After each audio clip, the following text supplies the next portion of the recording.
అంబేద్కర్ గారికి భారత రత్న రాతలో కీలకమైన పాత్ర వహించింది అన్న ఎన్టీఆర్. హైవేస్ కానివ్వండి, పవర్ కానివ్వండి, టెలికాం కానివ్వండి, ఐటీ కానివ్వండి, ఇప్పుడు ఏకంగా డేటా సిటీ కానివ్వండి, అనేక సంస్కరణలో కీలక పాత్ర వహిస్తుంది ఒకే ఒక party, Telugu Desam party. Telugu Desam party లేకుండా చేస్తా ఉన్నారు కొంతమంది. ఇప్పుడు వాళ్ళే అడ్రస్ లేకుండా పోయారు. అర్థమైందా రాజా? అర్థమైందా రాజా? 2019 నుంచి 24 వరకు ఎన్ని అరాచకాలు చేశారో మనందరం చూసాం. 79 మంది కార్యకర్తలు, నాయకుల్ని ఆనాటి పాలకులు చంపేస్తాం కూడా జరిగింది. టోత చంద్రయ్యని చంపేస్తే పాడి మోసింది మన సిబిఎన్. ఆ కుటుంబానికి ఈరోజు ప్రభుత్వ ఉద్యోగం కూడా ఇచ్చింది మన సిబిఎన్. కొన్ని రాజకీయ పార్టీలు వాళ్ళ స్వార్థం కోసం కార్యకర్తల చేత కత్తి బట్టిస్తారు.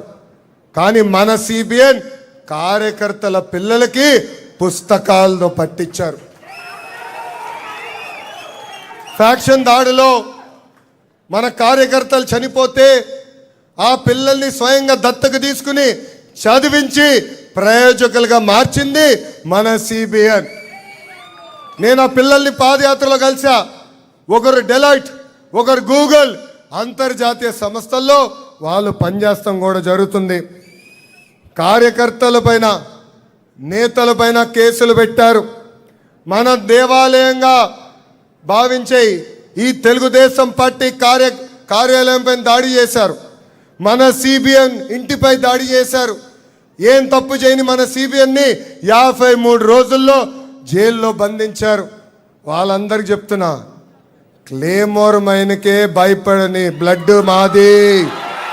మీరు పెట్టే కేసులు, దాడులకి మేము భయపడతామా? 2024 ఎన్నికల్లో 94% స్ట్రైక్ రేట్, 57% ఓట్ షేర్ వచ్చింది. 8 ఉమ్మడి జిల్లాలో క్లీన్ స్వీప్ ఎన్డీఏ సాధించింది. దేశంలో ఏ రాష్ట్రం చేయని విధంగా మనం సంక్షేమం చేస్తున్నాం. పెన్షన్ వృద్ధులకి 4,000 రూపాయలు, వికలాంగులకి 6,000 రూపాయలు, బెడ్కే పరిమితం అవుతే 15,000 రూపాయలు ఈరోజు మన సిబిఎన్ అందిస్తున్నారు. ఇక్కడున్న కార్యకర్తలు, రాష్ట్ర వ్యాప్తంగా ఉన్న కార్యకర్తలు ఆలోచించాలి. భారతదేశంలో ఏ రాష్ట్రంలో కూడా ఇంత పెన్షన్ ఇవ్వట్లేదు. ఇంతేకాదు, ఏకంగా దీపం పథకం ద్వారా ప్రతి ఏటా ఉచితంగా 3 గ్యాస్ సిలిండర్లు అందజేస్తున్నారు. ఇంట్లో ఎంతమంది పిల్లలుంటే అంతమంది పిల్లలకి తల్లికి వందనం ద్వారా 15,000 రూపాయలు మన సిబిఎన్ అందిస్తున్నారు. 16,347 టీచర్ పోస్టులు భర్తీ చేశాం. 6,000 కానిస్టేబుల్ పోస్టులు భర్తీ చేశాం. అంతేకాదు, మొన్న ఉగాదికి జాబ్ క్యాలెండర్ విడుదల చేశాం. 10,060 పోస్టులు ఈ జాబ్ క్యాలెండర్ ద్వారా సంవత్సరంలో భర్తీ చేస్తామని ఈ సభాముఖంగా యువకులకి నేను హామీ ఇస్తున్నా. నేను బయట ఎంత పోరాడుతున్నానో పార్టీ లోపల కూడా అంతే పోరాడుతున్నా.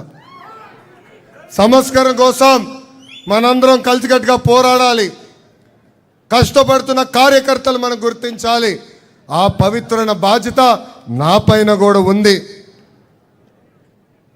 కష్టపడిన కార్యకర్తను గ్రామ స్థాయి నుంచి పాలిట్ బ్యూరో స్థాయి వరకు తీసుకెళ్లాల్సిన బాధ్యత మన పార్టీ పైన ఉంది. అందుకే మీరు చూడండి, ఈరోజు జాతీయ అధ్యక్షులు గారి పక్కన వెనకాల ఎవరు కూర్చున్నారో, ప్రతిపక్షంలో అధికారంలోకి వచ్చిన తర్వాత అహర్నిశలు కష్టపడిన వారు, మై టీడీపీ ద్వారా మాకు వివరాలు ఇచ్చిన వారు, వాళ్ళని ఈరోజు గుర్తించి గౌరవ అధ్యక్షులు నారా చంద్రబాబు నాయుడు గారి పక్కన కూర్చోబెడతాం జరిగింది. అందుకే ఇక్కడున్న కార్యకర్తలందరినీ కోరుతున్నా, మీ పని గుర్తించాల్సిన బాధ్యత మా పైన ఉంది. కానీ మీరు కష్టపడిన విధానం మాకు చెప్పాల్సిన బాధ్యత మీ పైన ఉంది. అందుకే మై టీడీపీలో అప్డేట్ చేయండి. పార్టీ పిలిపించిన ఏ కార్యక్రమం అయినా అది మై టీడీపీ ద్వారా పార్టీకి తెలియజేయాలని ఈ సభాముఖంగా కార్యకర్తలందరినీ నేను కోరుతున్నా.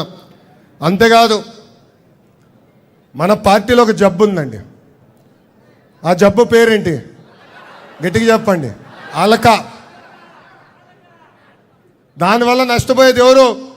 కార్యకర్తలు, ఆంధ్ర రాష్ట్ర ప్రజలు. అందుకే అలక వీడాలి. మై టీడీపీలో సిబిఎన్ కనెక్ట్ అని ఉంది.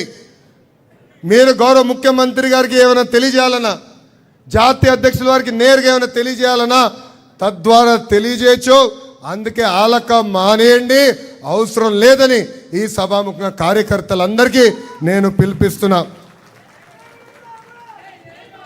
మనందరికీ అహంకారం వద్దు.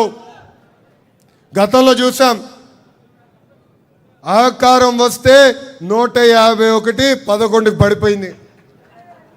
నాయకులందరినీ కోరుతున్నా, ప్రజల దగ్గరికి వెళ్ళాలి, కార్యకర్తల దగ్గరికి వెళ్ళాలి, పలకరించాలి, వాళ్ళ సమస్యలు ఏముందో నేరుగా తెలుసుకుని పరిష్కరించాలని ఈ సభాముఖ నాయకులందరికీ నేను పిలిపిస్తున్నా.